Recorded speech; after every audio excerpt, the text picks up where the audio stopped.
Hindi ko po alam kung paano kami makakahanap ng ganoong kalaking halaga, Doktor. Nanginginig ang boses ni Alia Montejo habang nakatitig sa monitor ng ospital. Ang mga linya at graph doon ay tila sumasayaw, nagpapahiwatig ng isang malaking halaga na hinding-hindi niya kailanman naisip na makikita sa bank account niya o sa buhay niya. Hindi lang ito tungkol sa pera, ito ang buhay ng kanyang ina. Pamilyar na sa kanya ang amoy ng gamot at ang tunog ng mga makina na patuloy na nagbibigay buhay kay Nanay Elena. Halos gabi-gabi na niya itong nararanasan sa loob ng nakaraang buwan. Ang puso niya ay pinupunit ng bawat tibok ng makina na sumusuporta sa kanyang ina. Ms. Montejo, naiintindihan ko ang sitwasyon ninyo, malumanay na sabi ng doktor, pero kailangan na po ng nanay ninyo ng operasyon sa lalong madaling panahon. Kung hindi, baka hindi na po tayo magkaroon ng pagkakataong maisalba pa siya. Ang huling pangungusap ay tumago sa kalamnan ni Alia, nagdulot ng lamig na bumalot sa buong katawan niya. Inilibot niya ang paningin sa paligid ng silid, nakita ang maputlang mukha ng kanyang ina na payapang natutulog, hindi alam ang laban na ginagawa niya. Ilang beses na ba siyang lumuhod, umiyak, nagdasal? Ilang pinto na ba ang kanyang kinatok?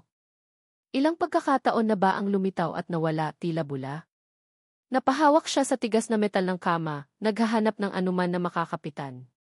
Nag-aaral pa siya, at kahit nagtatrabaho siya part-time, ang kinikita niya ay sapat lang para sa pang-araw-araw nilang pangangailangan.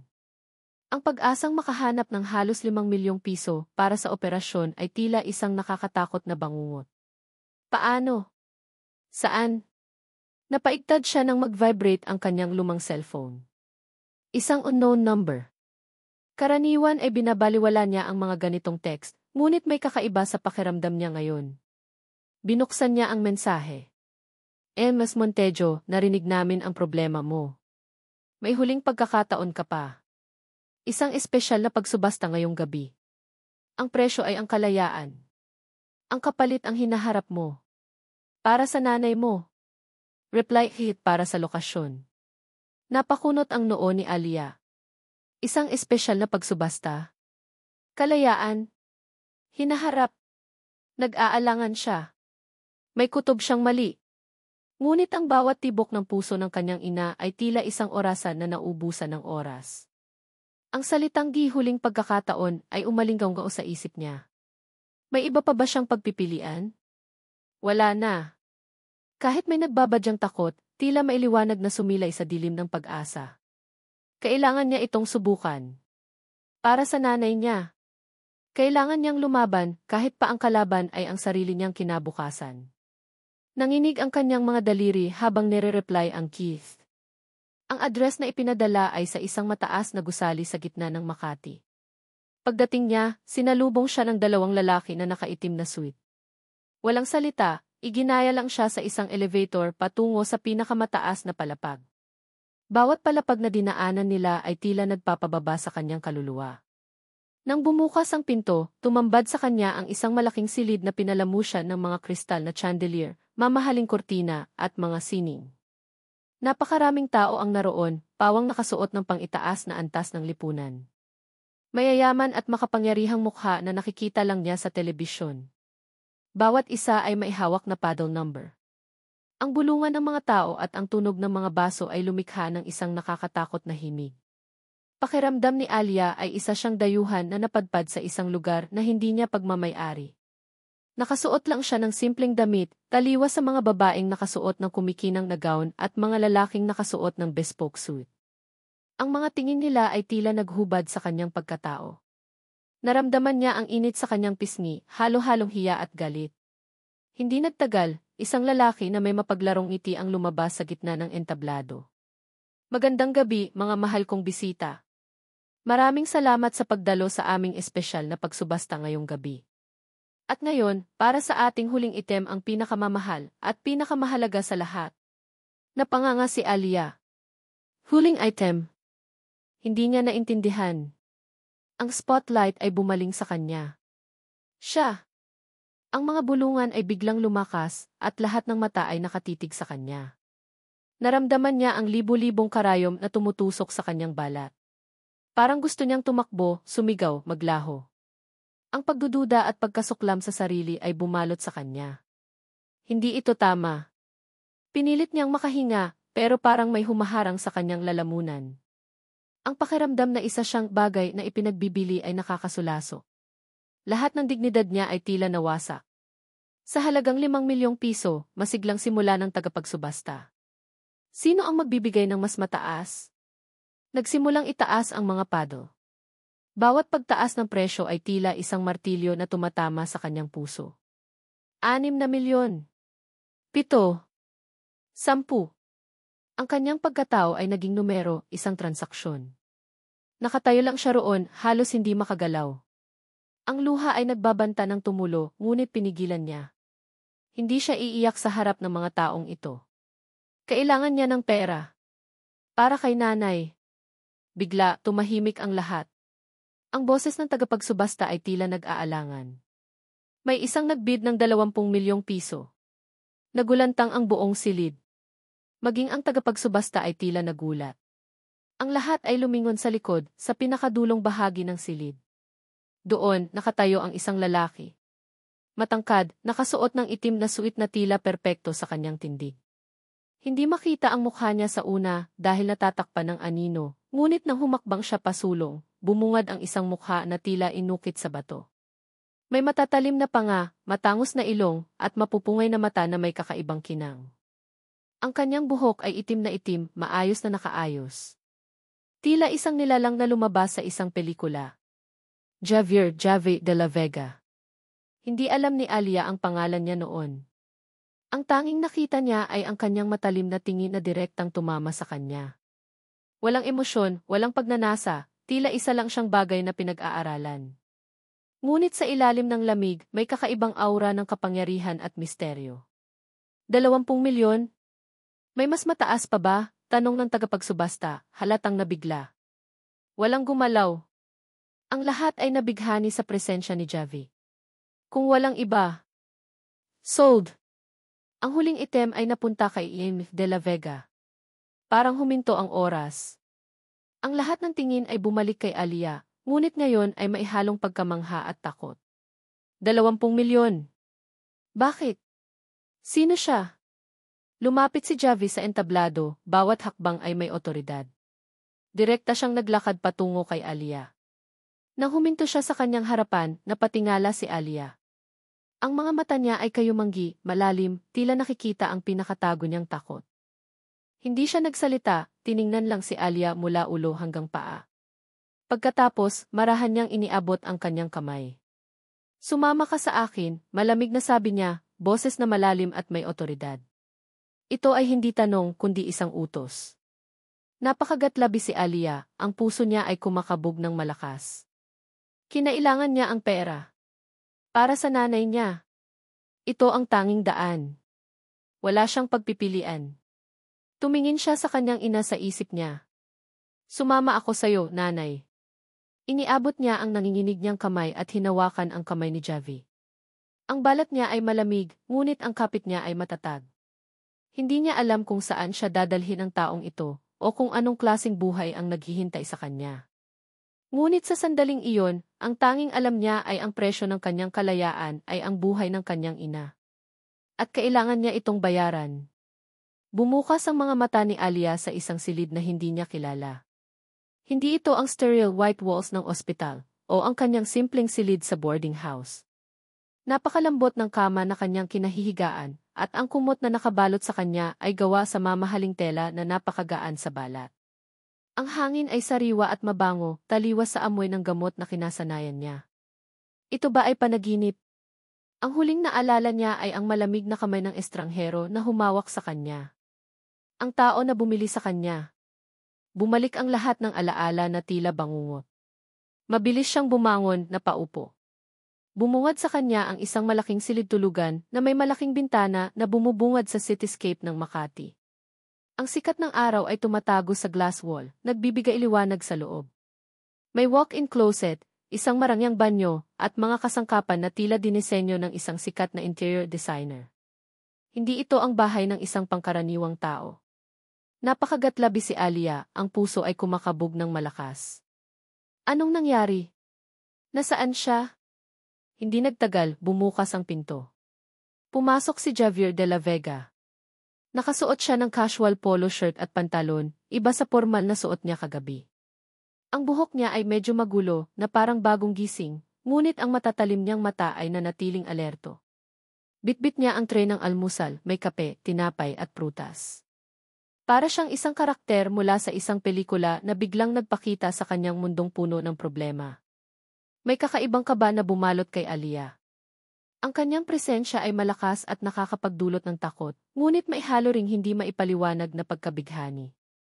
Gising ka na pala, kalmado niyang sabi, walang emosyon ang boses. Kumain ka muna. Pagkatapos mag-uusap tayo. Inilapag niya ang tray sa bedside table. Hindi na naghintay ng sagot, lumabas siya at isinara ang pinto.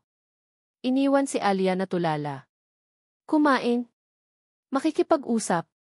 Parang normal na umaga lang pero ang sitwasyon ay malayo sa normal. Pinilit ni Alia kumain kahit wala siyang gana. Ang tinapay ay matamis, ang kape ay mainit, ngunit ang bawat subo ay tila sinasakal siya. Pagkatapos kumain, naligo siya at nagbihis ng mga damit na nandoon, bagong damit, tila para sa kanya. Hindi niya alam kung saan nagmula ang mga ito. Lumabas siya ng kwarto at natagpuan ang sarili sa isang malawak na living area. Si Javi ay nakaupo sa isang leather couch, may hawak na tablet. Tumingala siya nang makita si Alia. Halika. Umupo ka, utos niya, itinuro ang silya sa tapat niya. Umupo si Alia.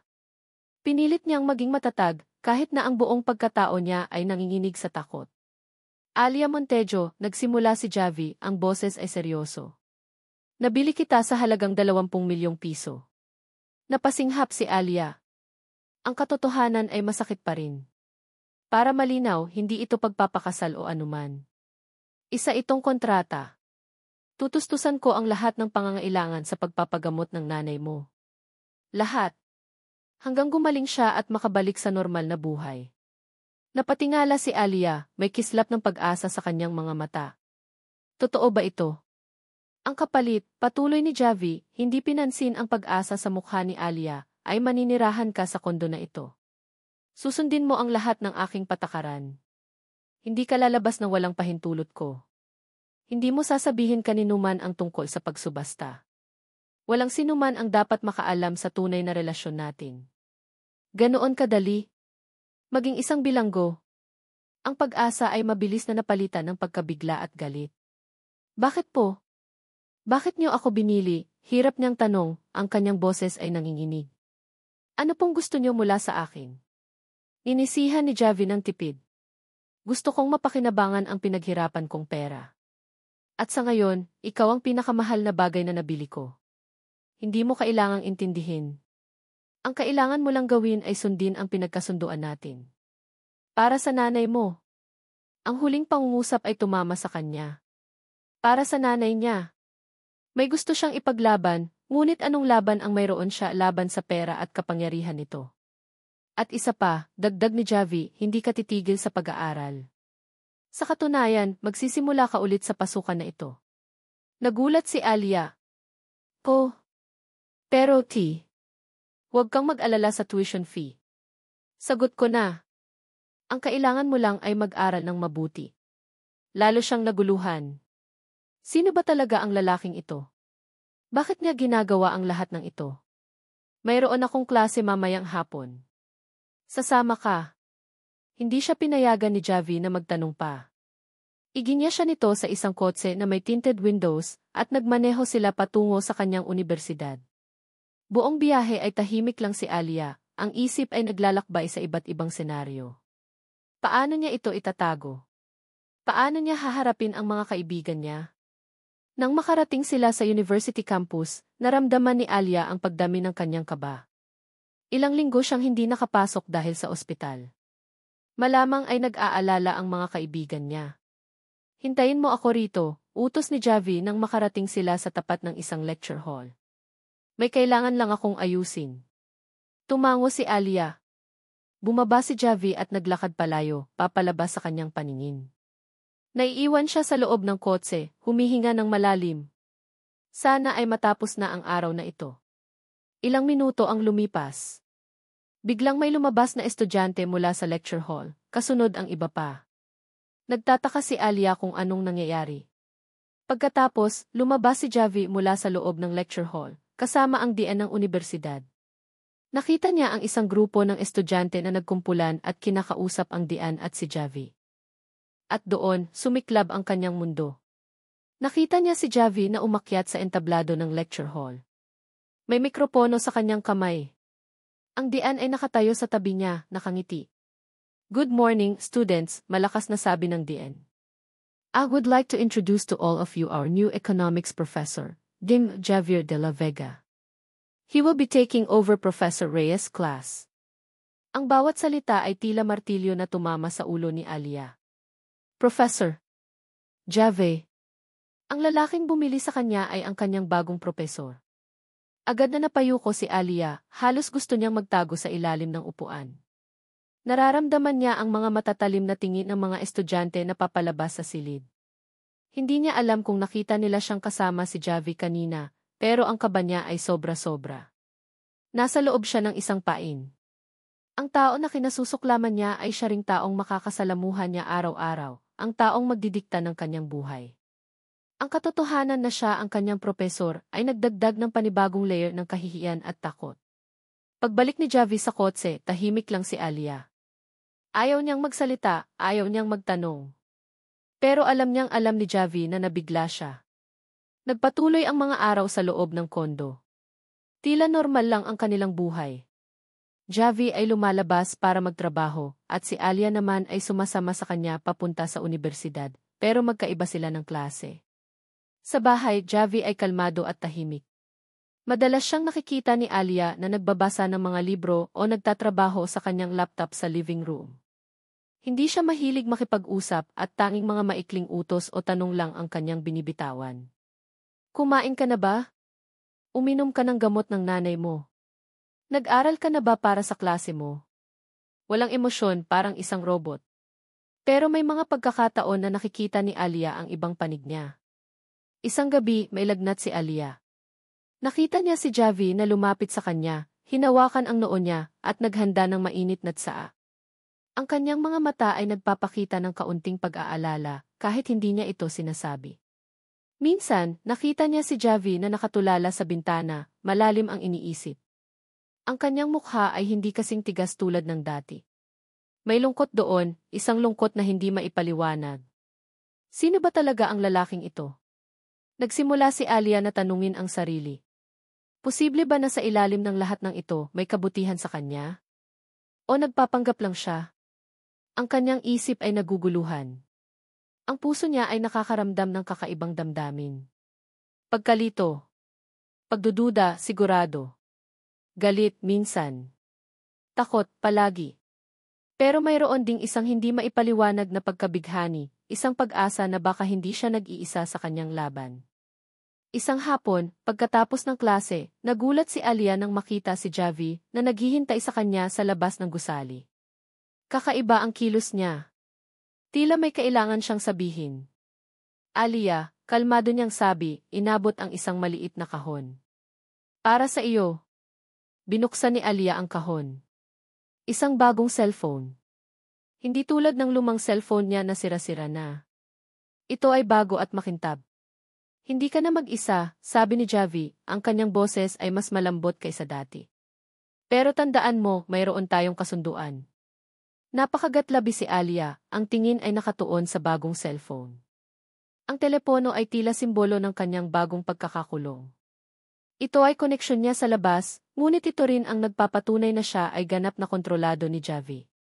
Ang bawat tulong na ibinibigay niya ay may kalakip na kapalit. May kalayaan nga ba siya, o ito ay isang gintong hawla? Ang pag-asa na may kabutihan sa kanya ay nagtatago sa likod ng isang matigas na realidad, siya ay pagmamay-ari niya. Ang ideya na siya ay hindi na nag-iisa, ay nagdulot ng isang nakakatakot na pagkalungkot at pagkadepende. Unti-unting lumipas ang mga araw, naging buwan. Ang buhay ni Alia sa kondo ni Javi ay tila nakasanayan na niya, ngunit ang bawat sandali ay puno pa rin ng tensyon at pagkalito. Hindi na siya nagugulat sa karangyaan ng lugar o sa presensya ni Javi. Ang nakakagulat ay ang unti-unting pagbabago sa kanyang damdamin, isang bagay na pilit niyang nilalabanan. Si Javi ay nananatiling misteryoso.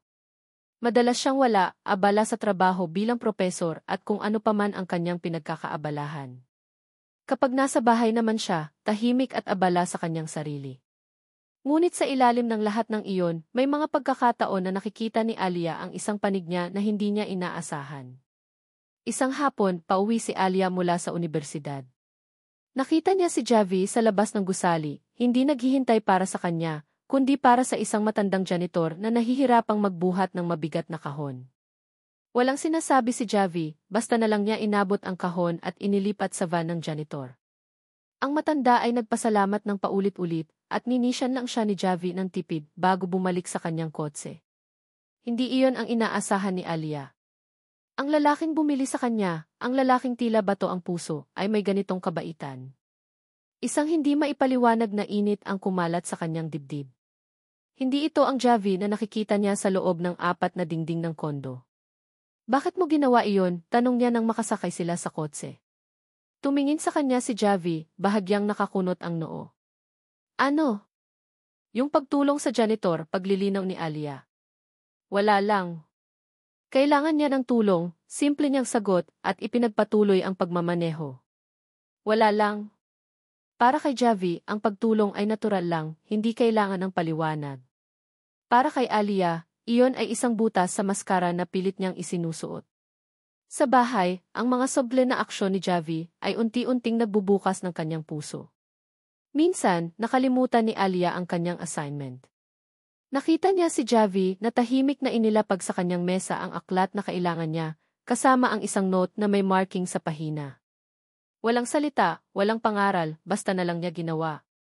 Isang gabi, habang nag-aaral si Alia sa living room, nakita niya si Javi na nakaupo sa sofa, nagtatrabaho sa kanyang laptop.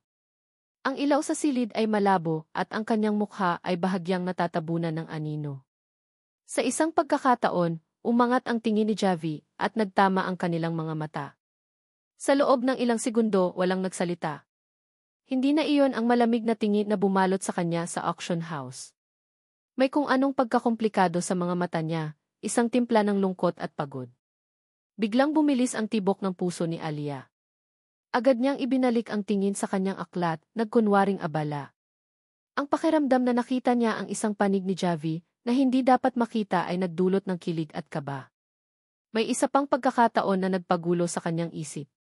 Sa kusina, habang naghahanda ng merienda si Alia, aksidente niyang nahulog ang isang baso. Nagkalat ang shards ng salamin sa sahig. Nanginginig siya sa kaba. Agad na lumapit si Javi, itinulak siya papalayo, at tahimik na nilinis ang kalat. Hindi niya sinisigawan, hindi siya pinagalitan. Nang matapos, marahan niyang hinawakan ang braso ni Alia. Mag-ingat ka, mahina niyang sabi. Mag-ingat ka, mahina niyang sabi. Ang simple at maikling pangusap na iyon ay tila nagbigay ng init sa loob ni Alia. Hindi niya inaasahan ang pag-aalala sa boses niya. Hindi siya sanay sa ganitong uri ng pagtrato, lalo na mula sa isang tao na literal na nagmamay-ari sa kanya. Sa kabila ng lahat, nagsisimula siyang makita ang isang panig ni Javi na hindi niya akalain. Habang nagpapatuloy ang kanilang kakaibang setup, napansin ni Alia ang sarili na nahuhuli sa pag-iisip tungkol kay Javi. Sa klase, kapag nagtuturo siya, mahuhuli niya ang sarili na nakatitig sa kanya, hindi sa lecture. Ang kanyang boses, na dating malamig at may otoridad, ay tila may kakaibang lambing ngayon sa kanyang pandinig. Ang kanyang tindig, na dating nakakatakot, ay tila nagbibigay ng kakaibang pakiramdam ng seguridad. Kahit sa panaginip niya, nagsisimula ng lumitaw si Javi. Minsan, nakikita niya ang sarili na tumatakbo sa dilim, at siya ang humahawak sa kanyang kamay, inilalayo siya sa kung anuman ang hinahabol sa kanya. Minsan naman, nakikita niya ang sarili na nakaupo sa tabi ng nanay niya sa ospital, at si Javi ang nagbibigay ng pampalakas ng loob, nagsasabing magiging maayos ang lahat.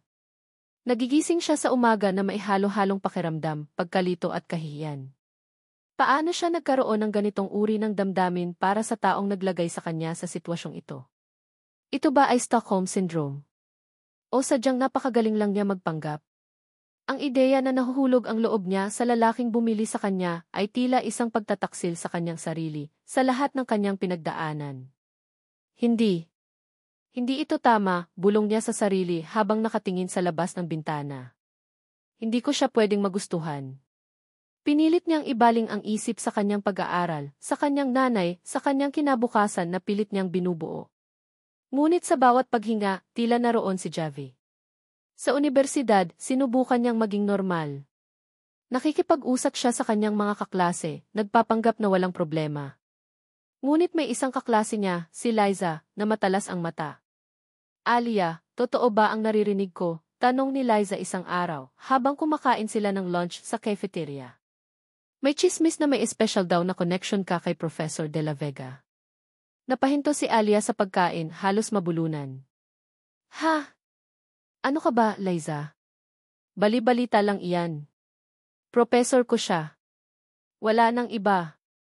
Talaga lang, ha? Ngumiti si Liza, ngunit may pagdududa sa kanyang mata. Kasi naman, nakikita ka namin palagi na sabay kayong umalis. Tapos, minsan, may dala ka pang kape para sa kanya.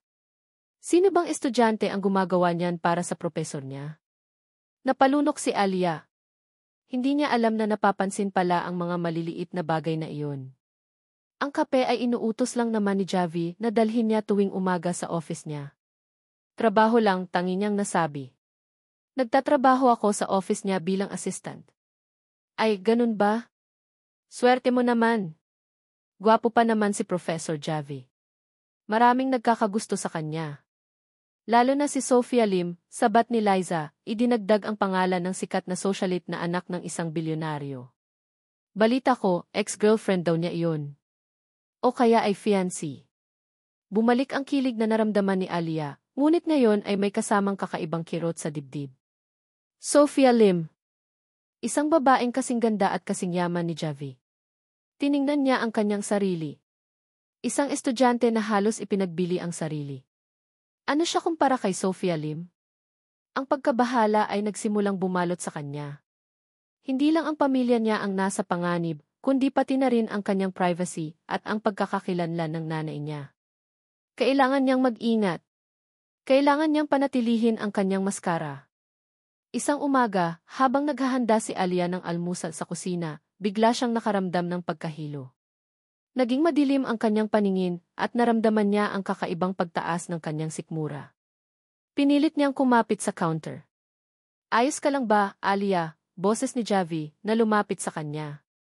Hindi makasagot si Alia. Bigla siyang tumakbo patungo sa banyo, halos hindi na makahabol sa sarili. Inilabas niya ang laman ng kanyang tiyan, ang bawat paglabas ay sinamahan ng panginginig ng kanyang buong katawan. Nang matapos, naupo siya sa sahig, nakasandal sa malamig na tiles ng banyo. Ang kanyang mukha ay maputla at ang kanyang labi ay nanginginig. Ang kanyang isip ay nagsimulang gumawa ng koneksyon sa mga kakaibang pangyayari sa katawan niya sa nakaraang mga linggo. Ang pagkapagod. Ang pagiging sensitibo sa amoy. Ang pagkaantala ng kanyang buwanang dalaw. Napakagatlabi si Alia at naramdaman niya ang unti-unting pag-init ng kanyang mga mata. Isang butil ng luha ang pumatak sa kanyang kamay. Hindi. Hindi maaari. Ang kanyang mata ay napako sa kanyang tiyan. Ang isang nakakatakot na katotohanan ang dahan-dahang gumapang sa kanyang isip. Ang kanyang buong pagkatao ay nabalot ng lamig, mas malamig pa sa anumang takot na naramdaman niya sa auction house. Ito ang pinakamasamang bangungot na hinding-hindi niya kailanman naisip na maging totoo. Alia Montejo. Umikot ang tiyan ni Alia at nagdilim ang kanyang paningin. Ang amoy ng nilutong ulam ay tila nakakasulasok. Hindi na niya kayang itago. Ang ilang linggo niyang pagtatago ng kanyang mga sintomas, ang pagkahilo, pagsusuka sa umaga, ang pagiging matamlay, ay humantong sa sandaling ito. Nagmamadali siyang tumakbo patungo sa banyo, halos hindi na makahabol sa sarili. Narinig niya ang pag-aalalang boses ni Javi. Ayos ka lang ba, Alia? Ngunit wala na siyang lakas para sumagot. Nang matapos ang pagsusuka, humugot si Alia ng malalim na hininga. Nanlalambot ang kanyang tuhod at naupo siya sa malamig na tiles ng banyo. Ang kanyang mukha ay maputla at ang kanyang labi ay nanginginig. Sa kanyang isip, nagsimulang magpatong-patong ang mga piraso ng puzzle. Ang pagkaantala ng kanyang buwanang dalaw. Ang biglang pagiging sensitibo sa amoy. Ang pagiging pagod niya sa lahat ng oras. Hindi ito maaari. Ngunit ang kanyang katawan ay nagsasalita at ang kanyang intuition ay sumisigaw ng isang nakakatakot na katotohanan. Mabilis siyang tumayo, pinilit ang kanyang sarili na maging matatag. Kailangan niyang kumpirmahin. Kailangan niyang malaman. Dahan-dahan siyang lumabas ng banyo, pilit na iniiwasan ang tingin ni Javi na nakatayo na ngayon sa labas. Alia, ano bang nangyayari sa'yo? Seryosong tanong ni Javi, ang kanyang mga mata ay matalim na nakatitig sa kanya, naghahanap ng kasagutan. Wala, sagot ni Alia, ang kanyang boses ay nanginginig. Masama lang ang pakiramdam ko. Bahagyang lumabas ang isang mapaklang ngiti sa labi ni Javi. Talaga? Ilang araw ka ng ganyan, Alia? Hindi ka na nakakakain ng maayos. Nagiging maputla ka. At hindi mo kayang itago ang pagtakbo mo sa banyo. Tumigil siya. At ito di. Inilabas ni Javi mula sa kanyang bulsa ang isang maliit na kahon. Isang pregnancy test kit. Ang parehong kit na binili ni Alia kanina at naiwan niya sa counter ng banyo sa pagmamadali. Ang mga mata ni Alia ay nanlaki sa gulat at ang kanyang puso ay tila tumigil. Hindi niya namalaya na nakita pala ni Javi iyon. Alia, sabihin mo sa akin. Buntis ka ba? Walang galit sa boses ni Javi, tanging pag-aalala at seryosong pagtatanong. Tumulo ang luha sa mga mata ni Alia. Hindi na niya kayang itago. Ang lahat ng takot, galit at pagkabigla ay sabay-sabay na sumabog. Buntis ako, Javi. Buntis ako sa anak mo, sigaw niya, ang kanyang boses ay basag, puno ng matinding emosyon. Masaya ka na ba? Ito ba ang gusto mo? Ang magkaroon ng bunga ang lahat ng ito. Ang bunga ng pagsubasta. Ang anak ng isang lalaking bumili sa isang babae. Umiling si Javi, umabante ng isang hakbang. Hindi. Hindi ko ginusto ito na mangyari sa'yo. Anong hindi ginusto? Nagulat ka ba? Gusto mo ba na itago ko ito? Itago ang katotohanan sa nanay ko? Itago ang anak na ito habang buhay? Kasi iyan ang kapalaran ko, di ba? Ang magtago. Ang luha ay tuloy-tuloy na umagos sa kanyang pisngi habang sinasabi niya ang lahat ng kanyang pasakit. Hindi ko alam kung anong gagawin ko. Paano?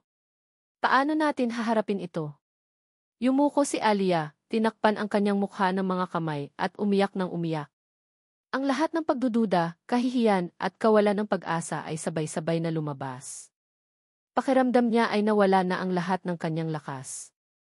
Lumapit si Javi sa kanya. Sa halip na magsalita, basta na lang niyan yakap si Alia ng mahigpit. Nagulat si Alia. Ang yakap niya ay matatag, nagbibigay ng kakaibang ginhawa, ngunit puno rin ang pagkalito. Hindi ito ang inaasahan niya. Ang kanyang yakap ay tila nangangako ng proteksyon sa gitna ng kanyang bagyo. Nang pakawalan niya si Alia, hinawakan ni Javi ang kanyang mga balikat at pinilit siyang tumingin sa kanya. Javi de la Vega Z. Nakita ko ang pagbagsak ng buong mundo ni Alia. Ang kanyang mga mata ay puno ng matinding sakit, galit at pagkalito. Ang mga salita niya ay tumago sa akin, anak ng pagsubasta. Ang ideya ay pumunit sa puso ko. Alam kong hindi ko na ito kayang itago. Kailangan niyang malaman ang buong katotohanan. Ngayon na.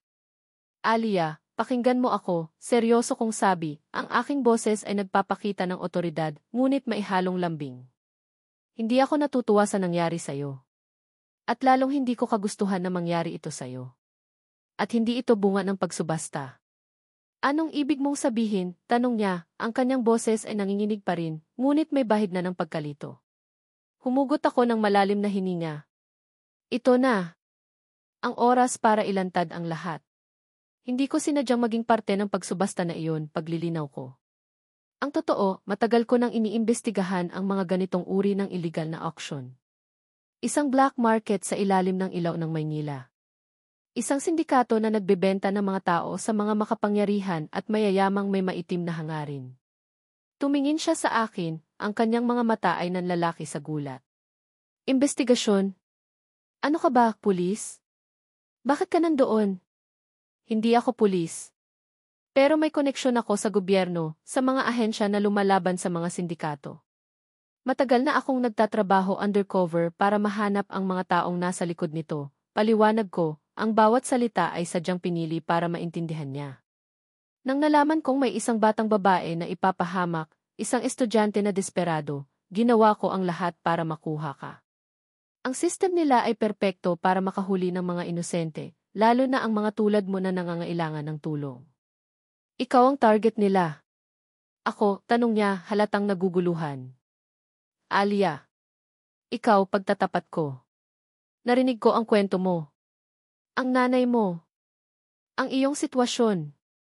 Ayoko sanang makialam, pero ang sistema nila ay perpekto para makahuli ng mga inosente. Kailangan kitang iligtas. Kaya binili kita. Hindi para maging pagmamay-ari ko, kundi para ilabas ka sa impyernong iyon. Para maprotektahan ka mula sa mga taong talagang may masamang balak. Lumapit ako sa aking desk at kinuha ang isang folder na naglalaman ng mga dokumento at litrato. Ibinigay ko iyon sa kanya. Naglalaman iyon ng mga ulat ng pulis, forensic findings, at mga litrato ng mga babaeng nawala matapos silang mabili sa mga auction na iyon. Mayroon ding mga litrato ng ilan sa mga taong nandoon kagabi, na may nakasulat na mga background nila, karamihan ay may mga kasong kriminal. Tiningnan ni Alia ang mga dokumento, ang kanyang mga mata ay nanlalaki sa gulat at takot. Ang kanyang luha ay napalitan ng matinding pagkabigla. Nakita niya ang isang report na naglalaman ng mga pangalan ng ilan sa mga taong nandoon kagabi, na may mga nakakatakot na background. Ang mga ito totoo, tanong niya, ang boses ay halos pabulong. Totoo ang lahat, mariin kong sabi, tumango. Hindi ko pwedeng ilantad ka agad. Kaya pinlano kong dahan-dahan kang ilabas. Ang pagiging propesor ko ay isang bahagi ng cover. Ang pagpapanatili sa iyo sa kondo ay para maprotektahan ka habang ginagawa ko ang aking investigasyon. Ang bawat kilos ko ay para sa kaligtasan mo. Pero bakit hindi mo sinabi sa akin, tanong niya, may halo ng sakit sa boses. Paano, Alia? Sa simula, galit ka. Hindi ka magtitiwala. At lalong delikado kung malalaman ng mga nasa labas na may kinalaman ka sa investigasyon. Maaari nilang gamitin ka laban sa akin. Laban sa nanay mo. Hindi ko kayang isugal ang buhay mo at ng nanay mo.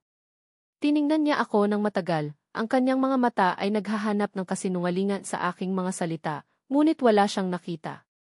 Ang kanyang pagdududa ay unti-unting napalitan ng pagkaunawa. At sakit. Ang sakit ng katotohanan.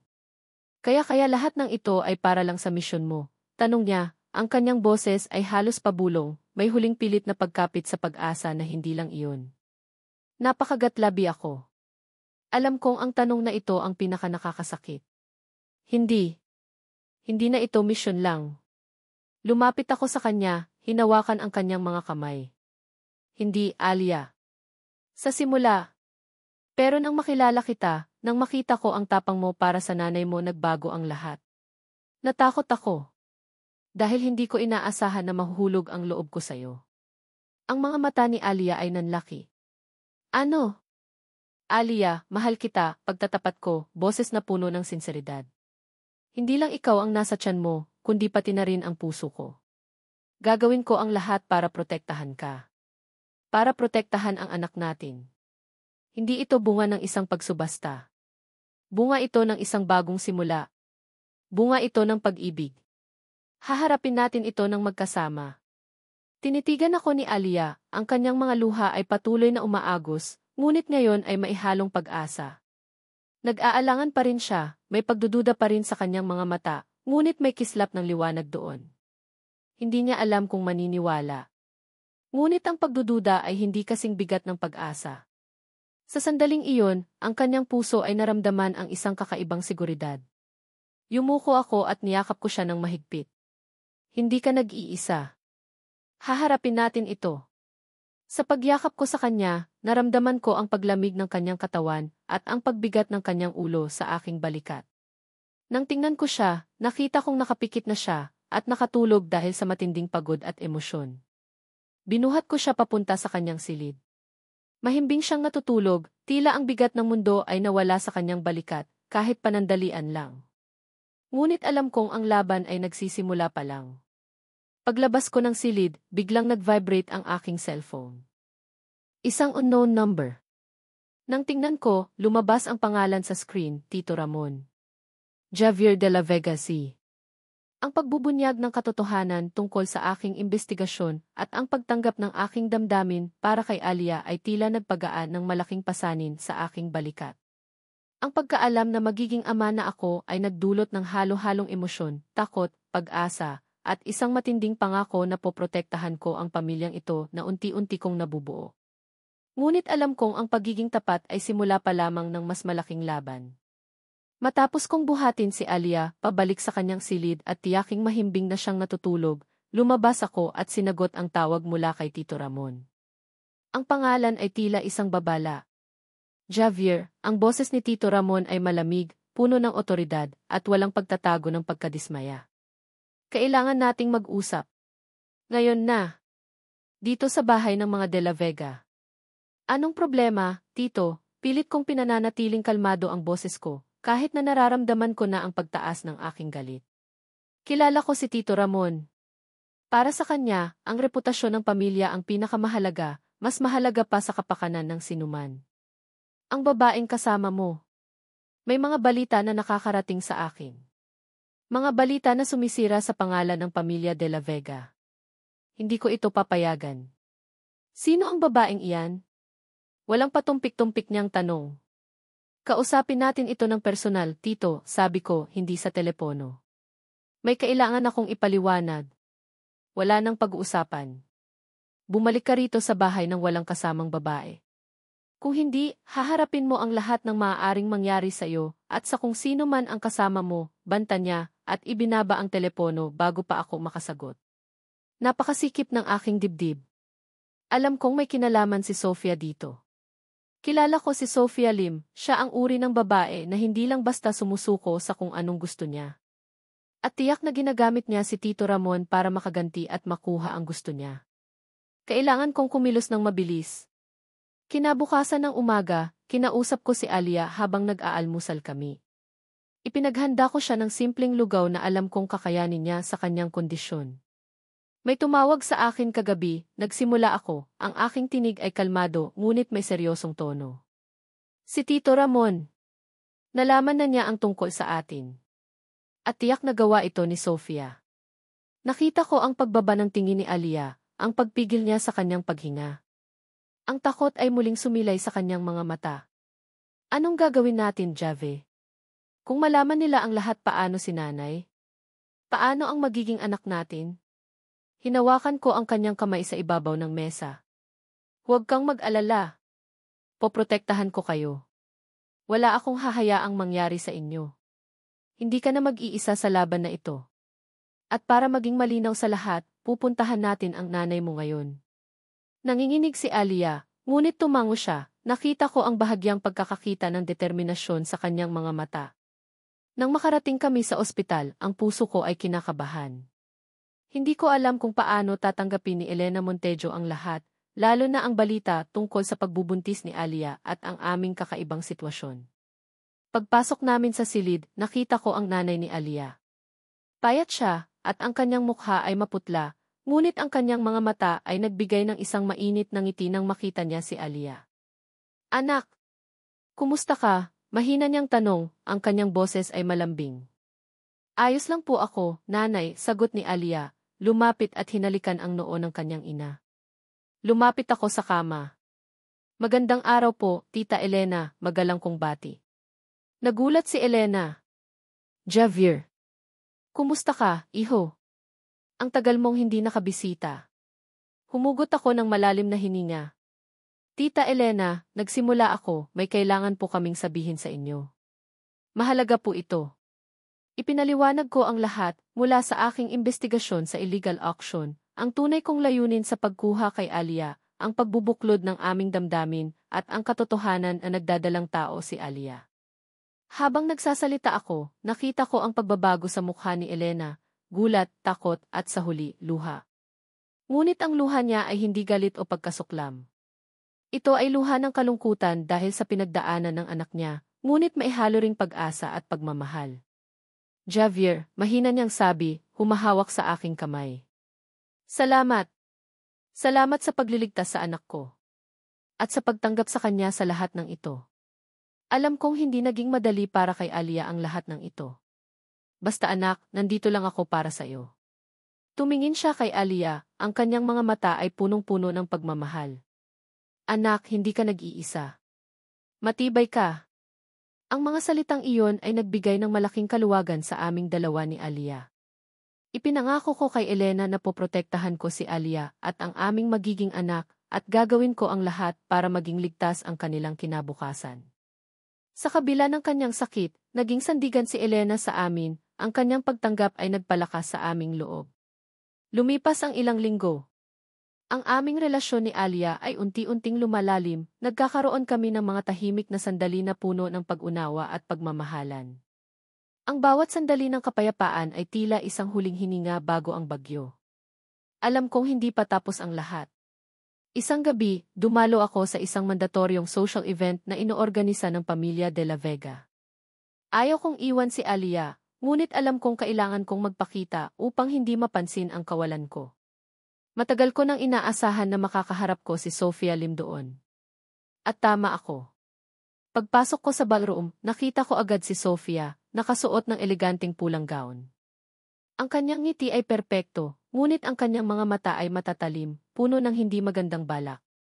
Lumapit siya sa akin, ang kanyang mga mata ay nanatili sa akin, at nakita ko ang isang mapanuksong pagngiti. Javier, malambing niyang sabi, ngunit may pait sa kanyang boses. Ang tagal mo nawala. Nabalitaan ko, may bagong paglilibangan ka pala. May mga bagay lang akong inasikaso, Sofia, malamig kong sagot, pilit na pinapanatili ang composure ko. Talaga lang? Tinaasan niya ako ng kilay. Oh, at sino naman ang bagong inasikaso mo, Javier? Isang estudyante, tama ba? Isang simpleng babae na binili mo sa isang auction. Ang galing mo talaga. Nagtagis ang pangako. Kumalat na ang balita. Mabilis talaga. Ang mga mata niya ay nagpapahayag ng pagkamuhi. Walang kinalaman ang sinuman sa relasyon natin sa kung anuman ang pinagkakaabalahan ko. At kung anuman ang narinig mo, iyon ay personal. Sigurado ka ba dyan? Umisi si Sofia, lumapit palalo. Dahil ang buong Maynila ay nagbubulungan na. Isang simpleng babae, isang ordinaryong estudyante at ikaw, ang tagapagmana ng De La Vega. Isang eskandalo, hindi ba? Lalo na kung malaman nila ang lahat ng detalye. Hindi ko na siya pinansin, naglakad ako palayo. Alam kong gagawa siya ng gulo. At nagawa na nga niya. Kinabukasan, lumala ang sitwasyon sa unibersidad. Ang mga bulungan ay naging tuwirang pambabastos, at naramdaman ko ang pagkaawa at galit para kay Alia. Habang naglalakad siya sa koridor, narinig niya ang mga bulong-bulungan. Nakikita ko kung paano niya pilit na nilalabanan ang bawat salita, ang bawat tingin. Siya ba yung binili ni Professor De La Vega, bulong ng isang estudyante? Kawawa naman ang nanay niya. Kailangan pa niyang ipagbili ang sarili para lang makakain. At ngayon, buntis pa raw. Sino kayang ama? Baka nga si Sir Javi, kaya niya kinupkop. Naramdaman ko ang init sa aking pisngi. Ang mga salita ay tila sumasaksak sa puso ni Alia. Pinilit niyang maging matatag, ngunit ang bawat salita ay tumatago sa kanya. Napapansin niya ang mga mapanuring tingin ng mga kaklase, maging ng ilang propesor. Nawawalan na siya ng kapayapaan sa gitna ng lahat ng ito. Isang hapon, paglabas ni Alia sa kanyang klase, nagulat ako nang makita si Sofia Lim na naghihintay sa kanya sa labas ng classroom. Kasama niya ang dalawang babae na tila kanyang mga alalay, ang kanilang mga mukha ay punong-puno ng pagmamataas at paghamak. Alia Montejo, umisi si Sofia, ang kanyang boses ay malamig at puno ng paghamak. Kaya pala biglang nawala ang aking Javier. Isang babae na may maruming nakaraan. Nanginginig si Alia sa harap ni Sofia, ngunit nanatili siyang matatag. Hindi siya sumasagot, pilit na pinipigilan ang luha. Ang kanyang mga kamao ay nakakuyom. Wala kang alam sa akin, mariin niyang sabi. Wala akong alam. Humalakhak si Sofia, isang tawa na puno ng pang-iinsulto. Alam kong isa kang auction girl. Alam kong desperado ka para sa pera ng ina mo, na halos nagpatapon sa iyo sa isang legal. Wala akong alam. Humalakhak si Sofia, isang tawa na puno ng pang-iinsulto. Alam kong isa kang auction girl. Alam kong desperado ka para sa pera ng ina mo, na halos nagpatapon sa'yo sa isang legal na auction para lamang makahanap ng pera. At ngayon, nagdadala ka pa ng anak. Sa tingin mo ba, tatanggapin ka ng pamilya de la Vega? Ang isang babaeng binili na may anak pa sa labas? Ni hindi ka nga karapat-dapat lumapit sa Javier ko. Ang bawat salita ay tila isang malaking sampal sa mukha ni Alia. Nakita ko ang paninigas ng kanyang panga, ang panginginig ng kanyang mga kamay. Ang kanyang mga mata ay nagbabadyang tumulo ang luha, ngunit pilit niyang pinipigilan. Hindi siya sumasagot, ngunit ang kanyang tindig ay nagpapakita ng pilit na paglaban. Hindi ka ba nahihiya? Patuloy ni Sofia, umabante palalo, halos tikit na ang mukha kay Alia. Ang anak na iyan, anong sasabihin mo sa kanya? Na siya ay bunga ng desperasyon? Na ang nanay niya ay isang paninda? Ang mga salitang iyon ay tumago sa kalamnan ni Alia. Nakita ko ang kanyang paghinga na bumigat. Ang kanyang pagpigil ay unti-unting nawawala. Sa sandaling iyon, hindi ko na natiis. Mabilis akong lumapit at hinarangan ko si Alia mula kay Sofia. Hinarap ko si Sofia, ang aking mga mata ay puno ng galit na pilit kong pinipigilan. Sofia, tama na, mariin kong sabi, ang aking boses ay malamig at puno ng otoridad. Hindi mo siya pwedeng saktan ng ganito. Javier, nagulat si Sofia sa aking pagdating. Anong ginagawa mo? Bakit mo pinoprotektahan ang babaeng yan? Hindi mo ba nakikita? Siya ang sumisira sa pangalan mo. Sa pangalan ng pamilya de la Vega. Walang sinuman ang sumisira sa pangalan ng pamilya de la Vega maliban sa mga taong gumagamit ng pangalan namin para saktan ang iba. Direkta kong sinabi, ang aking tingin ay matalim. At para malinaw, Sofia, si Alia ay hindi babaeng iyan. Siya ang babaeng pinili ko. Nagulat si Sofia. Ang kanyang mukha, na kanina ay puno ng pagmamataas, ay napalitan ng sakit at galit. Ano, halos hindi siya makapaniwala. Javier, pinag-iisipan mo ba ang sinasabi mo? Ang babaeng ito. Ang kanyang nakaraan. Hindi ka pwedeng magpakasal sa isang tulad niya. Ang pamilya de la Vega ay may posisyon sa lipunan. Walang kinalaman ang posisyon sa pag-ibig, Sofia, sagot ko. At ang nakaraan ni Alia ay hindi kasing dumi ng akala mo. Hindi mo alam ang lahat ng nangyari. Ninisihan ni Sofia. Oh, alam ko. Nalaman ko ang tungkol sa kanyang nanay, ang kanyang desperasyon. Narinig ko ang lahat. Ang kawalan niya ng pag-asa. Ang kanyang pagiging mahina. Sapat na, Sofia. Tumigas ang aking boses. Ang katatagan ni Alia ay hindi mo maiintindihan. Ang pagmamahal niya sa kanyang nanay ay mas matimbang kaysa sa anumang yaman na mayroon ka. At ang anak na ito, ang anak namin ito ay simbolo ng pag-asa, hindi ng kahihiyan. Nanlaki ang mga mata ni Sofia. Hindi siya makapagsalita. Ang mga babaeng kasama niya ay nagbubulungan sa likuran. Mula ngayon, lumayo ka sa kanya, babala ko. Kung saktan mo pa siya o ang kanyang pamilya, haharapin mo ako. At hindi ako magdadalawang isip na ilabas ang lahat ng alam ko tungkol sa lahat ng koneksyon mo sa mga iligal na gawain na iyon. Kahit pa ang koneksyon mo sa auction na iyon. Nanigas si Sofia. Ang kanyang ngiti ay tuluyan ng nawala. Ang kanyang mga mata ay nanliit, puno ng pagkabigla at takot. Alam niyang may alam ako. At iyon ang pinakakinakatakutan niya. Hindi pa tayo tapos, Javier, bulong niya, ang kanyang boses ay nanginginig. Hindi mo alam kung sino ang kinakalaban mo. Naglakad siya palayo, kasama ang kanyang mga alalay, ang kanyang tindig ay puno ng pagkamuhi. Hinarap ko si Alia. Ang kanyang mga mata ay puno ng luha, ngunit mayroon ding kislap ng pasasalamat at paghanga. Alia, ayos ka lang ba? Tanong ko, hinawakan ang kanyang balikat. Tumango siya, hindi makapagsalita. Hinawakan niya ang aking kamay, ang kanyang kapit ay matatag. Alam kong sa sandaling iyon, ang aming pagbubuklod ay naging mas matibay. Ngunit alam ko rin na ito ay simula pa lamang ng mas malaking laban.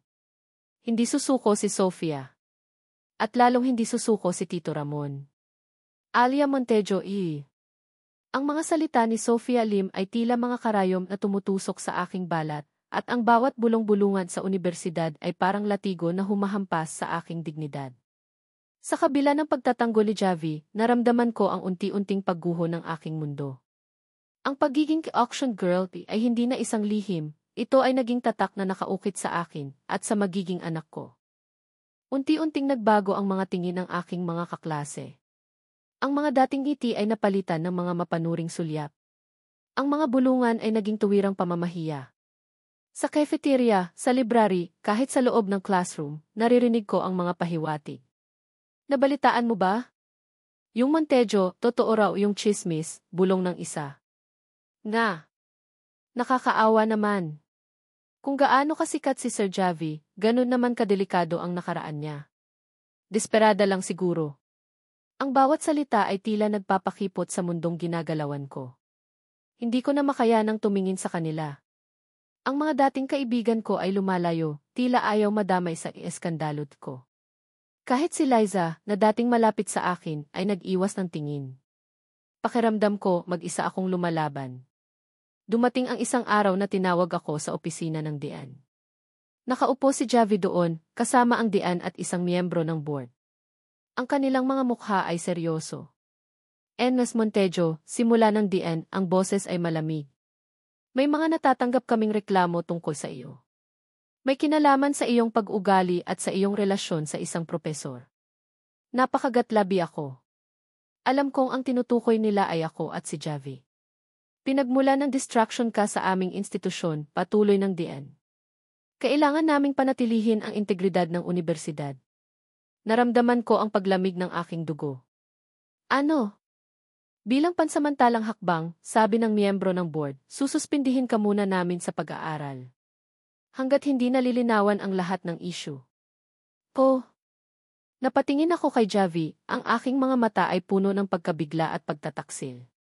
Ito ba ang proteksyon na ipinangako niya?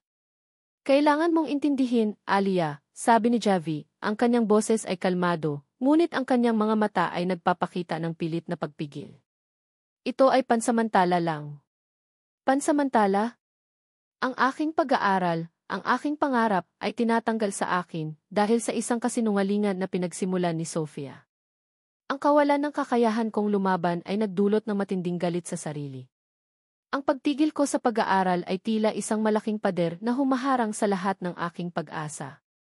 Lalo akong naging malungkot at madalas akong nakatulala. Isang gabi, tumawag sa akin si Nanay Elena mula sa ospital. Ang kanyang boses ay mahina, ngunit may halong pag-aalala. Anak, balita ko hindi ka na raw pumapasok, tanong niya. May nagsabi sa akin. Totoo ba? Ayaw kong sabihin sa kanya. Alam kong mag-aalala siya. Nanay, wala po iyon. May inaayos lang po ako sa papeles. Babalik din po ako. Sigurado ka, anak? May pagdududa sa boses niya. Ang nararamdaman ko, may mali. May mga dumalaw dito kanina, nagtatanong tungkol sa'yo.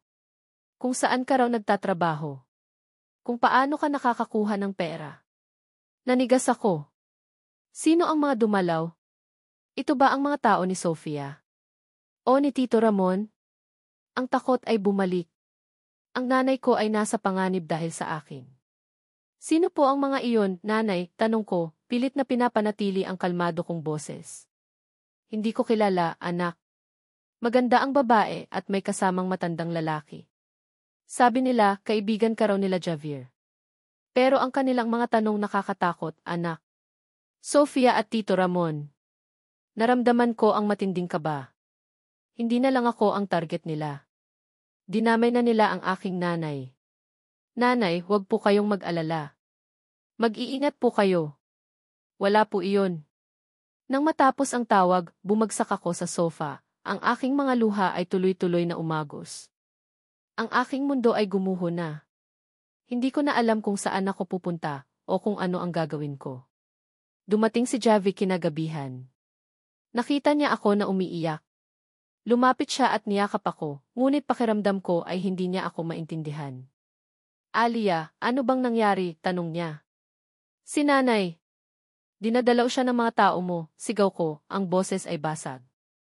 Ang mga taong nagtatanong tungkol sa akin. Sinasabi mo bang protektado ako? Na hindi ako nag-iisa. Pero pati nanay ko, dinadamay niyo na. Wala akong pinapapunta kay Elena, mariin niyang sabi. Baka si Sofia at si Tito Ramon iyon. Baka, galit kong tanong. Hindi ka ba sigurado? Anong ginagawa mo? Nasaan ang proteksyon mo? Unti-unti akong nawawala ng tiwala sa'yo, Jave. Sabi mo, ililigtas mo ako. Pero unti-unti mo rin akong sinisira. Tumayo ako, lumayo sa kanya. Ang aking galit ay umapaw. Ang kontrata mo. Ang investigasyon mo. Nasaan ako doon, Jave? Isa lang ba akong pawn sa laro mo? Ang anak ko, magiging bunga lang ng isang misyon. Alia, hindi totoo yan, sabi niya, pilit akong kinakalma. Ginagawa ko ang lahat para sa'yo. Ang lahat? Nakita mo ba ang sarili ko ngayon? Wala akong natitira. Wala akong pamilya. Wala akong pag-asa. Nagsimula akong sumigaw. Bakit? Bakit mo ginawa ito sa akin? Bakit mo ako binili? Tumunog ang cellphone ni Jave. Nakita ko ang pangalan na Tito Ramon sa screen. Biglang nagbago ang ekspresyon niya. Kinuha niya ang tawag at lumayo sa akin. Hello, Tito, mahina niyang sabi. Sinubukan kong makinig. Narinig ko ang boses ni Tito Ramon, galit at matalim. Javier, ano bang nangyayari sa'yo? Anong ginagawa mo sa babaeng yan? Pinahiya mo kami. Hindi ka namin hahayaang masira ang pangalan ng De La Vega dahil lang sa isang auction girl. Narinig ko ang mahinang boses ni Javi, pilit na nagpapaliwanag. Tito, hindi niyo po naiintindihan. May mas malalim po rito. Wala akong pakialam sa paliwanag mo. Ang kasunduan natin, sisirain ko ang lahat. Pati ang misyon mo.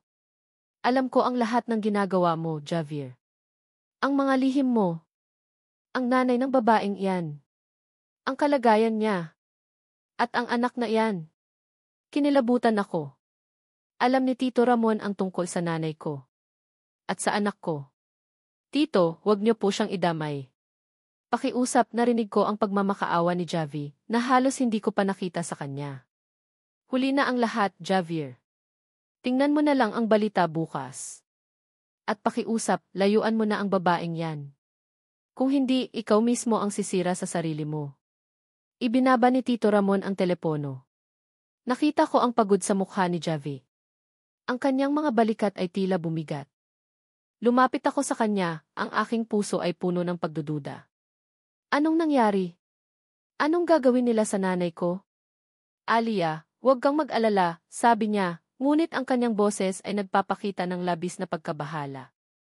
Ayusin ko ito. Pero huli na. Nagsimula akong makaramdam ng matinding kirot sa aking tiyan. Isang matalim na sakit na hindi ko pa naramdaman noon. Mas matindi kaysa sa pagkahilo o pagsusuka. Jave. Masakit di. Bulong ko, napahawak sa aking tiyan. Nakita ko ang pagkabigla sa kanyang mukha. Lumapit siya at hinawakan ako. Ang sakit ay lalong lumaalala. Nagdilim ang aking paningin. Sa loob ng paningin ko na halos wala ng kulay, narinig ko ang boses ni Sofia. Binayaran ko na ang mga taong iyon para magsalita ng masama laban sa kanya. Pati na ang tungkol sa auction girl na iyon. Kailangan nating sirain ang reputasyon niya at ang kanyang nanay. Siguraduhin natin na lalong lalala ang sakit niya para hindi na siya makagalaw. Isang maliit na pera lang sa mga nurse, madali lang. At yung anak, hindi ko hahayaang magkaroon ng sarili niyang pamilya si Javier sa isang basura na tulad niyan. Ang boses ni Tito Ramon ay sumunod, magaling, Sofia. Kailangan nating tiyakin na walang bahid ang pangalan ng De La Vega. Ang anak na iyan dapat mawala. At ang babaeng iyan dapat mawala sa buhay ni Javier. Kailangan nating tapusin ang lahat ng ito sa isang bagsakan. Ang mga salitang iyon ay tumama sa akin tulad ng kidlat. Silang dalawa. Si Sofia at si Tito Ramon. Hindi lang nila sinira ang reputasyon ko, hindi lang nila sinaktan ang nanay ko. Gusto nilang mawala ang anak ko. Gusto nilang patayin ang anak ko. Ang sakit sa tiyan ko ay lalong lumala. Javedi. Bulong ko, ang aking tinig ay halos hindi na marinig dahil sa matinding kirot sa aking tiyan. Ang mga salita ni Sofia at Tito Ramon ay umalinggaw sa aking isip. Ang anak na iyan dapat mawala. Napahawak ako sa aking tiyan, ang sakit ay lalong lumalala. Naging matalim at nakakapaso, tila may sumisikip at bumibitaw sa loob ko. Nagdilim ang aking paningin at naramdaman ko ang paglamig ng aking buong katawan. Hindi ito ang normal na sakit. Ito ay takot na nagiging realidad. Ang anak ko. Nakita ko ang mukha ni Javi na napuno ng pagkabigla at takot. Ang kanyang mga mata, na kanina ay puno ng pagod, ay nanlaki sa pangamba. Alia! Anong nangyayari? Hindi na ako makasagot. Ang sakit ay nagpapalabas ng lamig sa aking katawan. Ang aking mga binti ay nanghina at pakiramdam ko ay bumibigay na ako. Bago pa ako tuluyang bumagsak, sinalo ako ni Javi. Alia, kumapit ka. Dadalhin kita sa ospital. Sigaw niya, puno ng pagkabahala ang boses. Ang lahat ay naging malabo. Narinig ko ang pagmamadali ni Javi, ang paghahanap niya ng susi. Naramdaman ko ang kanyang pagbubuhat sa akin, ang bawat galaw ay nagdudulot ng matinding sakit sa aking tiyan. Ang kondo ay tila umikot at ang ilaw ay tila lumabo. Ang susunod na naaalala ko ay ang tunog ng mga sirena, ang mabilis na pagmamaneho ni Javi, at ang malamig na hangin na tumatama sa aking mukha. Nakahiga ako sa backseat ng kotse, nakahawak pa rin sa aking tiyan, ang aking mga mata ay nakapikit. Ang bawat pagyanig ng kotse ay nagpapadagdag sa aking pasakit. Javi, anak ko, di. Bulong ko, ang luha ay tuloy-tuloy na umaagos sa aking mga pisngi. Kumapit ka, Alia. Malapit na tayo. Ang boses ni Javi ay nanginginig sa takot at pagkabahala. Nang makarating kami sa ospital, ang lahat ay naging mas mabilis. Ang puting ilaw, ang amoy ng disinfectant, ang pagmamadali ng mga nurse at doktor. Naramdaman ko ang paglipat sa akin sa isang stretcher. Obgyn. Kailangan niya ng obgyn, sigaw ni Javi. Narinig ko ang mga tanong ng doktor, ngunit hindi na ako makasagot. Ang aking kamay ay mahigpit na nakahawak sa kamay ni Javi. Nababawasan ang pulso ng pasyente. May pagdurugo. Pagdurugo. Ang salitang iyon ay tumama sa akin. Hindi. Hindi ito mangyayari. Narinig ko ang mga salita ng doktor, Dinkas Montejo, kailangan po nating kumilos ng mabilis. Mayroon pong bleeding. Maaaring nasa panganib po ang inyong pagbubuntis. Gusto kong sumigaw. Gusto kong sabihin sa kanila na iligtas ang anak ko. Ngunit wala na akong lakas. Ang lahat ay unti-unting lumabo. Naramdaman ko ang paglamig ng aking mga kamay, ang pagluwag ng kapit ko kay Javi. Javier de la Vega C. Nas Montejo, kailangan po nating kumilos ng mabilis. Mayroon pong bleeding. Maaaring nasa panganib po ang inyong pagbubuntis. Ang mga salita ng doktor ay tila isang malaking sampal sa akin. Nagkaroon ng pagdurugo si Alia. Ang aming anak. Hinawakan ko ang kamay ni Alia, mahigpit na mahigpit. Alia, kumapit ka. Lumaban ka. Para sa akin. Para sa atin. Ngunit ang kanyang kapit ay unti-unting lumuwag. Ang kanyang mga mata ay unti-unting nagsara. Ang kanyang mukha ay maputla. Alia! Huwag kang bumitaw, sigaw ko, ngunit huli na. Tuluyan na siyang nawalan ng malay. Dinala siya sa operating room. Ang mga nurse ay pilit akong pinapalabas. Sir, kailangan po naming gawin ang aming trabaho. Maghintay na lang po kayo sa labas. Nagulantang ako. Ang aking mundo ay gumuho sa isang iglap.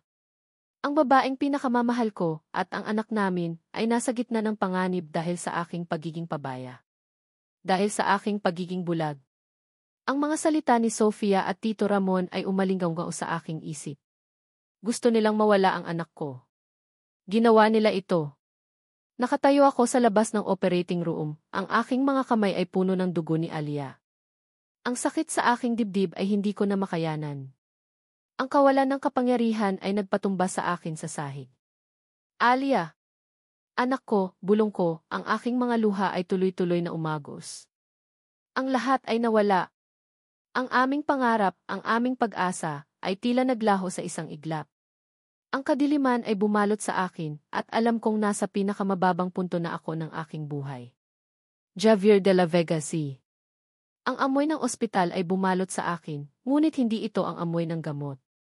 Ito ang amoy ng takot at galit.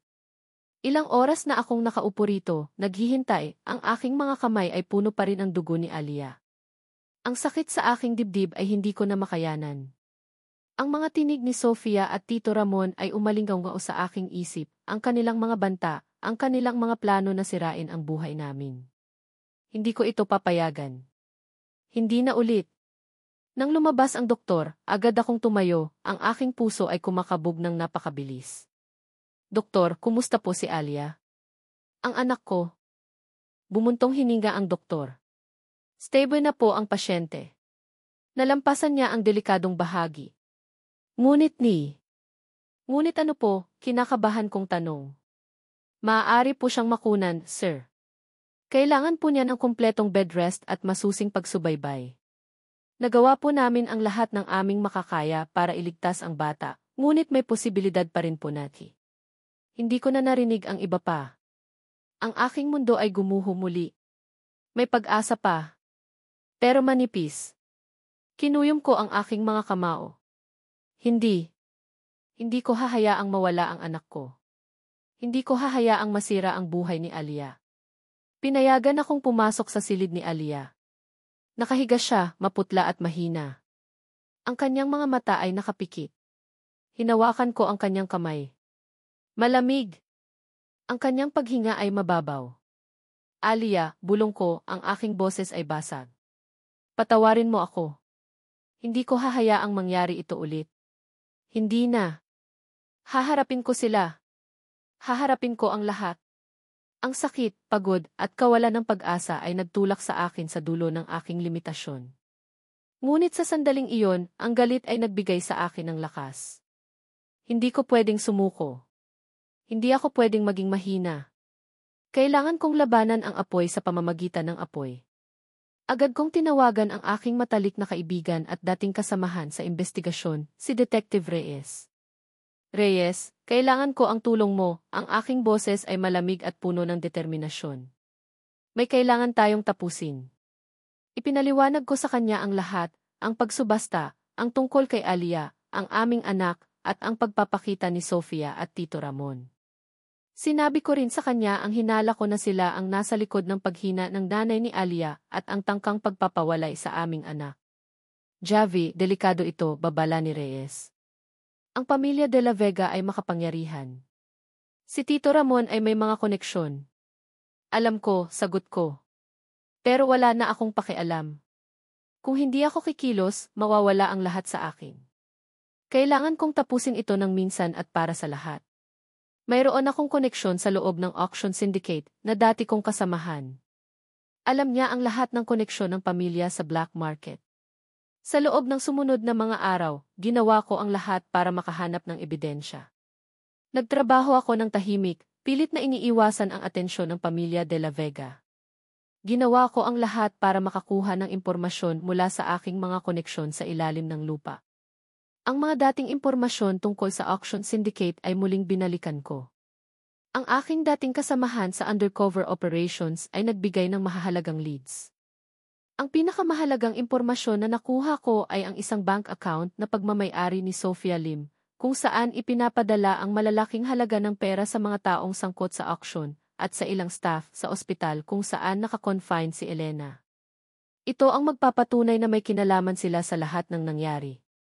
Nakakuha rin ako ng recordings ng mga tawag sa pagitan ni Sofia at Tito Ramon na nagpapahiwatig ng kanilang mga plano. Habang ginagawa ko ang lahat ng ito, madalas akong dumadalaw kay Alia sa ospital. Sa tuwing nakikita ko siyang mahina, nagbibigay ito sa akin ng mas malaking lakas. Hindi ko siya bibigin. Hindi ko bibigin ang anak namin. Isang araw, nang dumalaw ako kay Alia, gising na siya. Ang kanyang mga mata ay mahina pa, ngunit may determinasyon na doon. Javi, mahina niyang sabi, ang kanyang boses ay halos pabulong. Lumapit ako at hinawakan ang kanyang kamay. Alia, ayos ka na ba? Ang anak natin lumalaban siya. Ngumiti si Alia ng mapait. Narinig ko ang usapan ninyo ni Sofia at Tito Ramon. Habang nasa ospital ako. Gusto nilang mawala ang anak natin, di ba? Nagulat ako. Paano niya narinig? Huwag kang mag-alala, Alia, sabi ko. Hindi ko sila hahayaang manalo. Mayroon na akong ebidensya. Ilalabas ko ang lahat. Napakagatlabi si Alia at may kislap ng galit at determinasyon sa kanyang mga mata. Sasama ako, Javi. Hindi ko sila hahayaang manalo. Hindi nila pwedeng sirain ang buhay ko at ng anak ko. Niyakap ko siya ng mahigpit. Ito ang Alia na alam ko. Ang Alia na matibay, ang Alia na handang lumaban. Dumating ang araw. Hindi ko nahahayaang itago ang katotohanan. Hindi sa korte, kundi sa harap ng publiko. Nagpatawag ako ng isang press conference, isang malaking pagtitipon ng media sa isang kilalang hotel. Alam kong magiging malaking eskandalo ito, ngunit ito ang tanging paraan para tapusin ang lahat. Dumating ako sa press conference, kasama si Detective Reyes. Pagpasok ko sa silid, nakita ko si Tito Ramon na nakaupo sa unang hilera, kasama si Sofia Lim. Ang kanilang mga mukha ay puno ng pagmamataas at pagtataka. Hindi nila alam kung ano ang gagawin ko. Nang makita ko si Alia na dahan-dahang pumasok, inalalaya ng isang nurse, ang aking puso ay kumabog ng malakas. Mahina pa siya, ngunit ang kanyang mga mata ay matapang. Pumunta siya at umupo sa tabi ko, sa harap ng lahat ng kamera. Ang kanyang presensya ay nagbigay ng malaking suporta. Magandang araw po sa lahat, nagsimula ako, ang aking boses ay malakas at malinaw. Narito po ako ngayon upang ilantad ang isang katotohanan na matagal nang kinikimkim. Ang katotohanan tungkol sa isang iligal na auction syndicate na kumikilos sa ilalim ng anino ng ating lipunan. Nagsimula ang bulungan. Ang mga flash ng kamera ay tuloy-tuloy. Ang sindikatong ito ay nagbebenta ng mga tao, mga inosenteng kaluluwa, na desperado at walang pagpipilian. Patuloy ko, tiningnan si Sofia at Tito Ramon. At ang aking kasintahan, si Alia Montejo, ang isa sa kanilang mga biktima. Nagulantang ang lahat. Ang mga mata ni Sofia at Tito Ramon ay nanlaki sa gulat at galit. Binili ko si Alia hindi para maging pagmamay-ari ko, paliwanag ko, kundi para iligtas siya mula sa impyernong iyon. Matagal ko nang iniimbestigahan ang sindikatong ito. At may kinalaman dito ang ilang makapangyarihang tao. Ipinakita ko ang mga ebidensya, ang bank accounts, ang mga recordings ng tawag, ang mga testimonya. Ang bawat ebidensya ay nagpapatunay sa mga ginawa ni Sofia at Tito Ramon, ang kanilang koneksyon sa auction, ang paghina ng nanay ni Alia, at ang kanilang tangkang pagpapawalay sa aming anak. Ang silid ay napuno ng bulungan. Ang mga mukha ni Sofia at Tito Ramon ay unti-unting namutla. Ang kanilang pagmamataas ay nawala, napalitan ng takot. Gusto nilang sirain ang buhay ni Alia, sirain ang pamilya namin, at tanggalin ang aming anak. Ngunit hindi ko sila hahayaang manalo, mariin kong sabi. At para malinaw sa lahat, dagdag ko, at humawak ako sa kamay ni Alia, tiningnan siya sa mata. Si Alia Montejo ay ang babaeng mahal ko. Siya ang aking pamilya. At ang bata na kanyang dinadala sa kanyang sinapupunan ay ang aming anak, bunga ng pag-ibig, hindi ng kasinungalingan o kasamaan. Ang mga flash ng kamera ay lalong lumakas.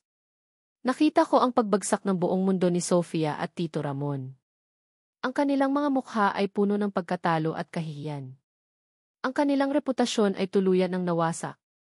Hindi nagtagal, dumating ang pulisya at inaresto si Sofia Lim at Tito Ramon batay sa mga ebidensya na aking inilahad. Narinig ko ang kanilang mga sigaw ng pagtutol, ngunit wala nang makakapigil sa katarungan. Hinawakan ko ang kamay ni Alia, ang kanyang ngiti ay payapa, kahit mahina pa siya. Tiningnan ko ang mga mamamahayag na ngayon ay nakatitig sa amin ng may ibang tingin, hindi na paghuhusga, kundi paghanga at pag-unawa. Isang mamamahayag ang lumapit at nagtanong, Sir Javier, Ginit Alia, anong plano niyo ngayon? Alia Montejo. Ang ingay ng mga kamera at ang bulungan ng mga mamamahayag ay unti-unting lumayo. Pakiramdam ko, muli akong nakahinga ng maluwag matapos ang press conference. Ang paglalahad ng katotohanan ay tila nagpawi sa matinding bigat na matagal kong dinala. Si Sofia at Tito Ramon ay naaresto at sa wakas, nagkaroon ng hustisya. Ngunit ang pinakamahalaga ay ang pagtatanggol ni Javi sa amin, sa akin at sa aming anak. Sa loob ng ospital, unti-unting bumuti ang kalagayan ko. Ang aming anak ay lumalaban. Bawat araw ay isang himala. Sa tulong ng mga doktor at sa walang sawang pag-aalaga ni Javi, dahan-dahan kaming bumabangon. Ang una kong ginawa nang makalabas ako ng ospital ay ang dumalaw kay Nanay Elena. Sa wakas, ang operasyon niya ay naging matagumpay. Nakita ko si Nanay na nakaupo sa tabi ng bintana, nakangiti. Ang kanyang mukha ay hindi na kasing putla at ang kanyang mga mata ay nagpapakita ng tunay na kaligayahan. Anak, sabi niya nang makita ako. Ayos ka na. At ang apo ko? Lumapit ako at niyakap siya ng mahigpit. Ayos po kami, nanay. Lumalaban siya. Malakas po siya, tulad ninyo. Niyakap niya ako pabalik. Salamat sa Diyos. At salamat sa iyo, Javier. Ikaw ang nagligtas sa aking mag-ina. Ngumiti si Javi. Kahit kailan, Tita Elena. Ang sandaling iyon ay puno ng kapayapaan. Ang nanay ko, ligtas na. Ang anak ko, lumalaban. At si Javi sa tabi ko. Ang lahat ng hirap at pagsubok ay tila nagkaroon ng katuturan. Isang buwan matapos ang lahat ng gulo, nagsimula kaming magplano ng kasal ni Javi. Ayaw namin ng ingranding seremonya. Ang gusto namin ay simple lang at puno ng pagmamahal. Isang kasal na magpapatunay na ang pag-ibig ay hindi kailangan ng malaking pera o posisyon para maging totoo. Ang kasal ay ginanap sa isang pribadong hardin, malayo sa mga mata ng publiko. Iilan lang ang aming imbitado, si Nanay Elena, si Detective Reyes, at iilang malalapit na kaibigan na nanatili sa aking tabi sa kabila ng lahat. Nang maglakad ako sa aisle, nakita ko si Javi na nakatayo sa dulo, nakangiti. Ang kanyang mga mata ay puno ng pagmamahal. Hindi na ito ang malamig na tingin ng lalaking bumili sa akin. Ito ang tingin ng isang taong nagmamahal. Nang magsalita siya ng kanyang panata, naramdaman ko ang pag-agos ng luha sa aking mga mata. Alia, nagsimula si Javi, ang kanyang boses ay malalim at puno ng sinseridad. Kung mayroon mang isang bagay na natutunan ko sa buhay, iyon ay ang pag-ibig ay hindi kailanman matatagpuan sa mga transaksyon o kasunduan. Ito ay matatagpuan sa pagtanggap, sa pag-unawa at sa walang sawang pagmamahal. Nang una tayong magkita, nakita ko ang isang babaeng desperado. Ngunit ngayon, nakikita ko ang isang babaeng matapang, matibay at puno ng pagmamahal. Ikaw ang nagpuno sa mga kulang sa akin. Ikaw ang nagturo sa akin kung paano magmahal ng walang takot. Alia Montejo, ngayon, at hanggang sa huling hininga ko, pinangangako ko na mamahalin kita, poprotektahan kita, at ang ating anak. Ikaw ang aking tahanan, ang aking pamilya, at ang aking pag-asa. Sa harap ng Diyos at ng ating mga mahal sa buhay, pinipili kita, ngayon at magpakailanman. Ang kanyang mga salita ay tumago sa aking kaluluwa. Ang kanyang panata ay hindi lamang tungkol sa aming kasal, kundi tungkol sa lahat ng pinagdaanan namin. Nang magsalita ako ng aking panata, ang aking boses ay nanginginig sa matinding emosyon. Javi, akala ko, ang buhay ko ay isang kontrata. Isang pagsubasta kung saan ibinenta ko ang aking sarili. Ngunit dumating ka, at ipinakita mo sa akin na ang pag-ibig ay walang presyo. Na ang pag-ibig ay matatagpuan kahit sa pinakamadilim na lugar. Salamat sa pagtanggap sa akin, sa aking nakaraan, at sa aming anak. Mahal kita, Javi. At ipinangangako kong mamahalin kita, susuportahan kita, at aalagaan ang ating pamilya habang buhay. Ikaw ang aking kapayapaan, ang aking lakas, at ang aking pagmamahal. Ang halik ni Javi ay puno ng pangako. Sa sandaling iyon, alam kong ito na ang simula ng aming bagong buhay. Lumipas ang mga buwan. Isinilang ko ang aming anak, isang malusog at magandang sanggol na babae, na pinangalanan naming Ligaya, simbolo ng aming kagalakan at pag-asa. Ang pagiging ina ay isang bagong yugto sa aking buhay, puno ng pagmamahal, pagod, ngunit walang kapantay na kaligayahan. Si Javi ay isang napakabuting ama. Palagi siyang naroon para sa amin ni Ligaya.